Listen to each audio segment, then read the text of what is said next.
¿Qué tal, amigos? Qué alegría podernos encontrar en el próximo retiro espiritual No tengas miedo, del 21 viernes al 23 de agosto, domingo, en la Casa de Retiros Espirituales Monte María.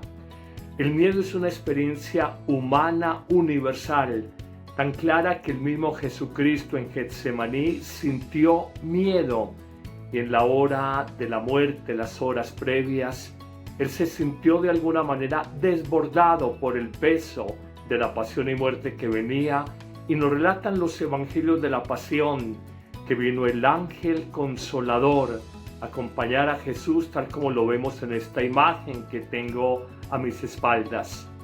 ¿De qué sentimos miedo los hombres del siglo XXI? Sentimos miedo del futuro, del mañana, cómo se va a presentar. Sentimos miedo a la soledad, a la infidelidad, al desamor, al divorcio. Sentimos miedo frente a las deudas económicas, una crisis laboral, una pérdida de empleo, la quiebra de una empresa, la falta de seguridad financiera y material. Sentimos miedo frente a la depresión, frente a la ansiedad, frente a crisis de pánico, frente a bajonazos emocionales. Sentimos miedo. Sentimos miedo frente a las calumnias, la difamación pública, el escarnio mediático tan común en el mundo de las redes sociales. Sentimos miedo los seres humanos frente a la enfermedad, la vejez, la misma muerte, que en el hombre del siglo XXI es un tema tabú, no se toca, no se aborda. Y a veces sentimos miedo del silencio de Dios, de que le hablamos en oración pero no lo escuchamos. Por eso este retiro espiritual es para ti. No tengas miedo. Jesús repetirá constantemente a sus discípulos que superen el miedo, y la clave es la confianza, la fe en el Señor Jesús. Un retiro espiritual que sé que te va a ayudar muchísimo para que ese miedo no paralice, no angustie y no detenga los proyectos de Dios sobre tu vida.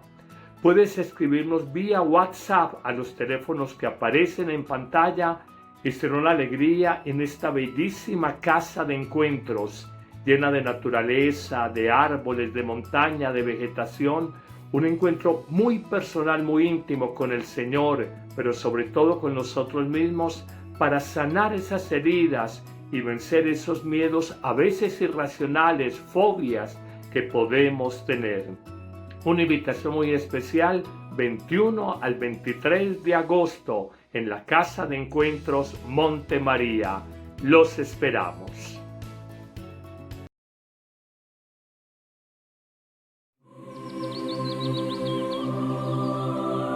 Palabra de vida. Evangelio de hoy. Padre Carlos Yepes.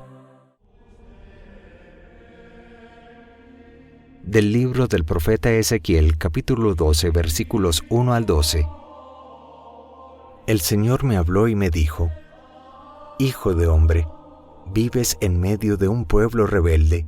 Tienen ojos para ver y no ven, oídos para oír y no oyen, porque son un pueblo rebelde. Ahora pues, hijo de hombre, prepara tus cosas como quien va al destierro, y vete de día ante la vista de todos, a ver si se dan cuenta de que son un pueblo rebelde.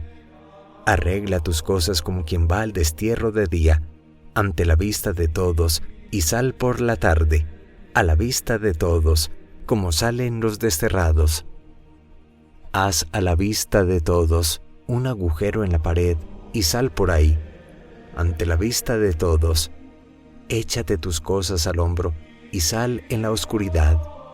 Cúbrete la cara para no ver el país, porque te he convertido en una señal para el pueblo de Israel. Hice pues lo que el Señor me había ordenado. De día preparé mis cosas, como quien va al destierro. Por la tarde hice un agujero en la pared con la mano, y salí en la oscuridad con mis cosas al hombro, ante la vista de todos.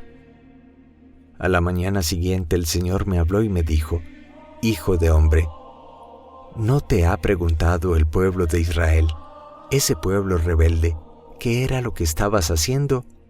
Pues anúnciales, esto dice el Señor. Estas palabras se refieren al príncipe que está en Jerusalén y a todo el pueblo de Israel que vive en la ciudad. Diles, yo soy una señal para ustedes. Lo que yo he hecho, eso harán con ustedes.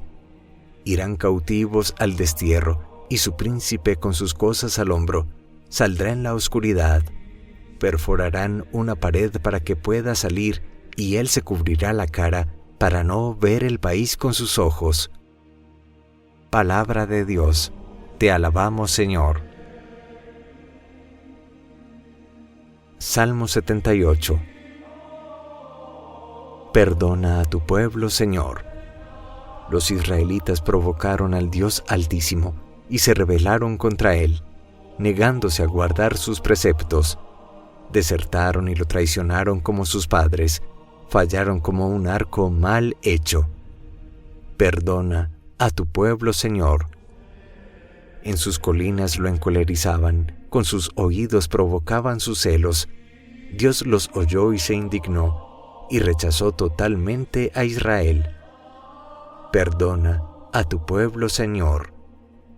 Mandó sus soldados al cautiverio y el arca de la alianza a las manos enemigas. Entregó su pueblo a la espada, encolerizado contra su heredad. Perdona a tu pueblo, Señor.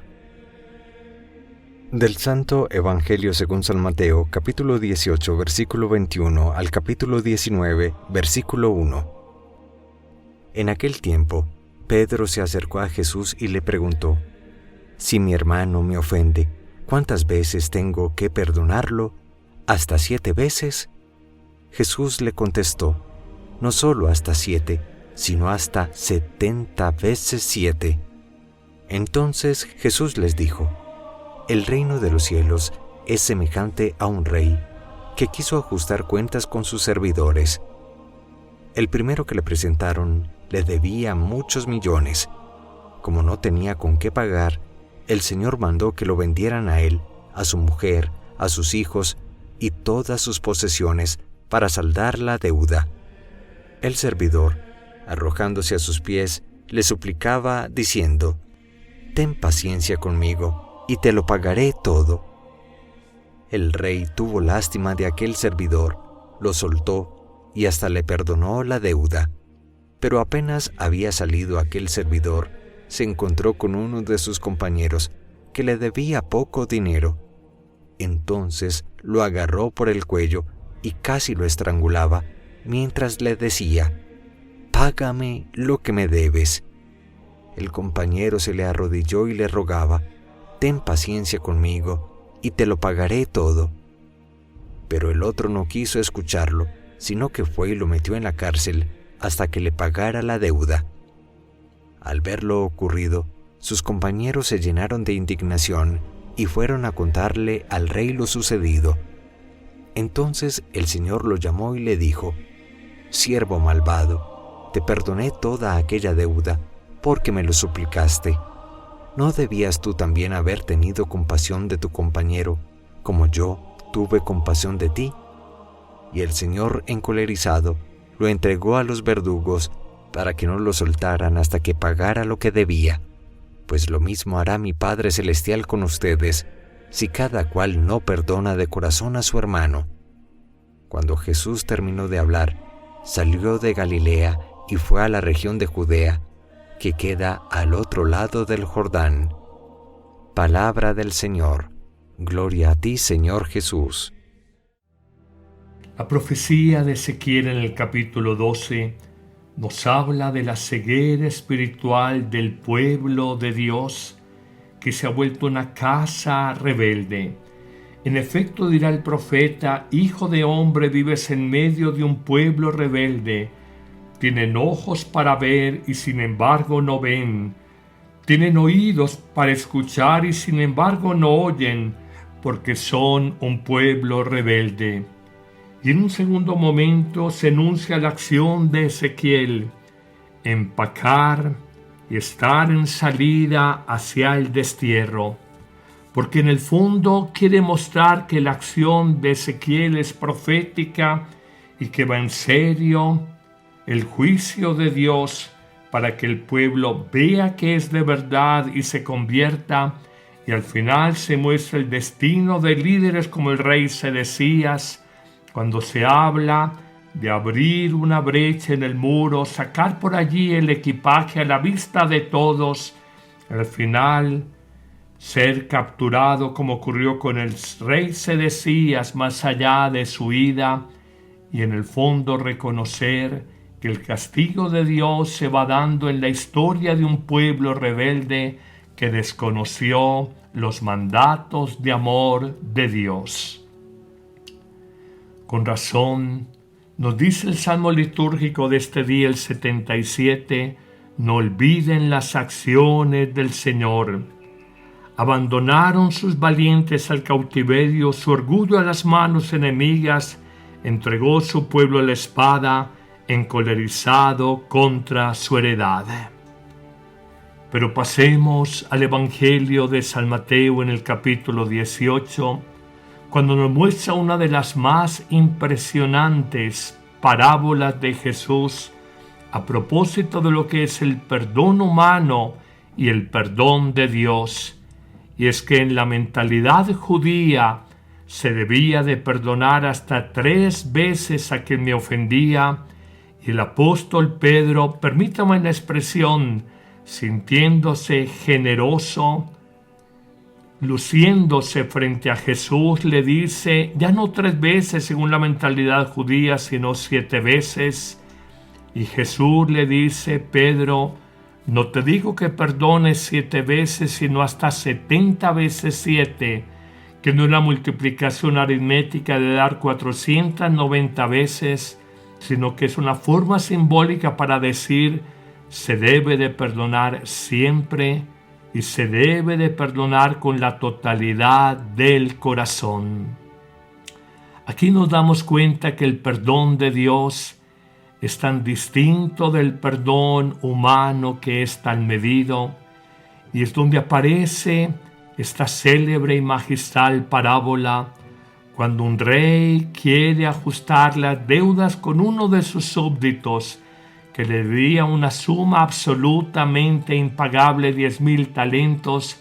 Baste decir que necesitaba toda la vida de trabajo para pagar esta deuda, y sin embargo, ante la súplica del súbdito al rey, éste le perdona toda su deuda y posesiones, no lo envía a la cárcel, y parece, o mejor, aparece toda la compasión, toda la misericordia y todo el perdón del rey, imagen de Dios con el hombre.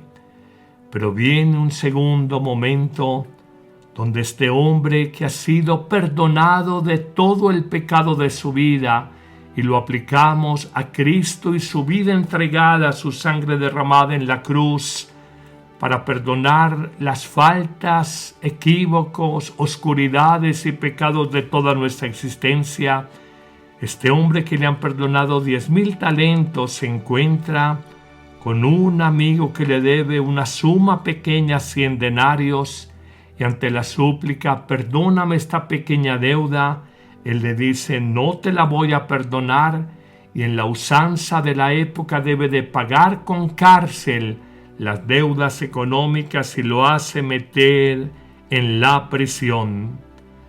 Así somos los seres humanos. Queremos la boca grande del embudo para recibir 10,000 talentos de perdón, pero la boca estrecha del embudo, y no perdonamos 100 denarios de pequeñas ofensas que otros nos han causado, cuando Dios, repito, nos ha perdonado el pecado de toda nuestra vida por su Hijo entregado en la cruz. Los amigos cuentan al rey lo ocurrido, quien llama a este hombre a su presencia y le reclama airadamente y le dice, siervo malvado, una deuda tan grande como la que tenías te la perdoné porque me lo suplicaste. ¿No debías tú también tener compasión de tu amigo como yo tuve compasión y misericordia de ti? Es increíble descubrir cómo el perdón de Dios es ilimitado y sin condiciones, y cómo la misericordia recibida de Dios exige también de nosotros misericordia para nuestros hermanos, y sin embargo no la damos. Y dice que el rey, indignado, entrega a este hombre a los verdugos hasta que pague la deuda que ya le había sido perdonada. Y concluye esta parábola de manera magistral diciendo Jesús: lo mismo hará con ustedes mi Padre del cielo, si cada cual no perdona de corazón a su hermano. Estamos advertidos. El perdón no puede ser en una sola vía. No podemos clamar a Dios que nos exculpe de nuestras faltas, que son muchas y de toda la vida, si no somos capaces de exculpar, de sanar las ofensas y las faltas que otros han cometido con nosotros. De hecho, cada día cuando oramos la plegaria del Padre Nuestro, decimos, uniendo estas dos expresiones: perdona nuestras faltas, nuestras ofensas, como también nosotros perdonamos a los que nos ofenden.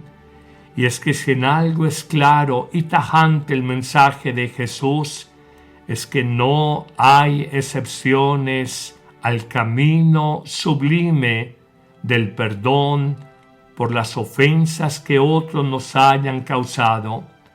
No cabe en Jesús que guardemos memoria de ofensas del pasado, porque Él no guarda memoria de los pecados de nuestra juventud, de nuestra vida, y debemos de aprender como Jesús a decir muchas veces, como Él lo dijo en la cruz: perdónales, porque no saben lo que hacen, porque esta expresión tiene fuerza y poder en nuestro corazón para ayudarnos a sanar lo que nos parece una ofensa imposible de perdonar. Además, debemos recordar que Jesús, tratado con violencia, crueldad y gran injusticia, muriendo en la cruz, anémico por tanta sangre que había perdido, tantas burlas al ser coronado de espinas, tantos azotes sobre su cuerpo inocente, y en Él no hay palabra de amargura como la hay en nosotros, no hay palabra de venganza como la hay muchas veces en nosotros, solo hay palabras de misericordia, pensando en su madre que se quede con Juan, pensando en el buen ladrón que hoy estará con él en el paraíso, y pensando en la multitud cuando le dice al Padre Dios: perdónales lo que gritan, perdónales sus ataques, porque no saben lo que hablan, no saben lo que hacen. Hoy, Señor, te pedimos, danos la gracia altísima de perdonar de corazón, porque es el único camino de la paz verdadera en el corazón, es el único camino para el cielo, y sólo así, cuando amamos al enemigo, cuando oramos por quienes nos hacen daño, cuando bendecimos a quienes nos maldicen, solo así seremos hijos del Padre de los cielos y seremos perfectos como Él, que hace cada mañana salir el sol sin discriminar, y el sol brilla para buenos y malos, y la lluvia, repito, sin discriminar, cae amorosamente sobre hombres justos e injustos. No te toca a ti y a mí juzgar, el juicio es de Dios. Todos nos hemos equivocado, todos tenemos deudas grandes de cara a Dios, y si Él nos ha perdonado todo el pecado de nuestra vida, ¿quiénes somos nosotros? ¿Quiénes somos para no perdonar pequeñas ofensas y también para no perdonarnos a nosotros mismos los lunares, las oscuridades de nuestra vida pasada?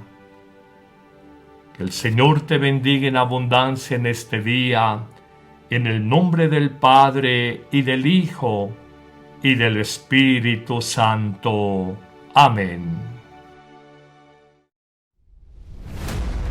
Somos Iglesia.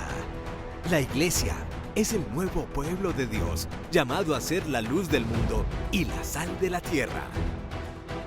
En los vibrantes y vertiginosos tiempos de cambio que vivimos, los bautizados somos los testigos de la vida nueva, de justicia, de unidad y de paz que Cristo nos propone, por la fuerza de la fe luminosa, la esperanza inquebrantable y la caridad ardiente. La Iglesia Católica, cuerpo vivo de Cristo, nos señala la única opción por la verdad y nos presenta el ideal existencial más alto: Jesucristo, modelo de verdadera humanidad y camino seguro de salvación y de vida eterna. Tú eres Pedro, y sobre esta piedra edificaré mi iglesia, y el poder del mal no triunfará sobre ella. Somos Iglesia.